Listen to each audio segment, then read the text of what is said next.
गत दिनों केंद्र सरकार के द्वारा रोजमर्रा के इस्तेमाल में की जाने वाली वस्तुओं के दरों में कमी करने की घोषणा की गई। पहले यह दरें 5%, 12%, 18%, 28% के स्लैब में थी, जो टैक्स रोजमर्रा के उत्पादन पर लगता था। किंतु आम जनता को राहत पहुंचाने और स्वदेशी उत्पादन को बढ़ावा देने के उद्देश्य से केंद्र सरकार ने जीएसटी के 2 स्लैब हटाए हैं। इनमें से 12 और 28% हटाकर अब सिर्फ 5 और 18% ही बचा है।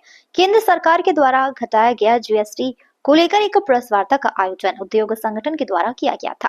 औद्योगिक संगठन के अध्यक्ष योगेश मेहता ने जानकारी देते हुए बताया कि सरकार के द्वारा उठाया गया इस कदम की औद्योगिक संगठन सराहना करता है, किंतु कुछ परेशानियां भी है, जिसमें यह आकलन निकल कर आया है कि कुछ उत्पादन के रॉ मटेरियल पर जीएसटी 18% है, जबकि वह फिनिश्ड गुड बनकर तैयार होने के बाद 5% जीएसटी पर बिकेगा। व्यापारी को घाटा उठाना पड़ेगा।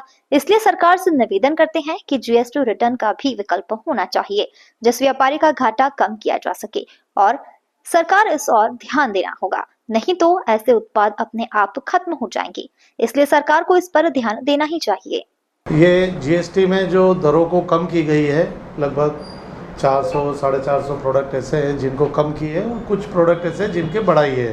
तो अब जो हमारे 12% की जो कर दर थी और 28% की थी, उसे ख़त्म कर दिया गया है। तो सर्वप्रथम ये बहुत अभिनंदनीय विषय है कि इससे उत्पाद सस्ते होंगे, बाज़ार में पूंजी का प्रवाह बढ़ेगा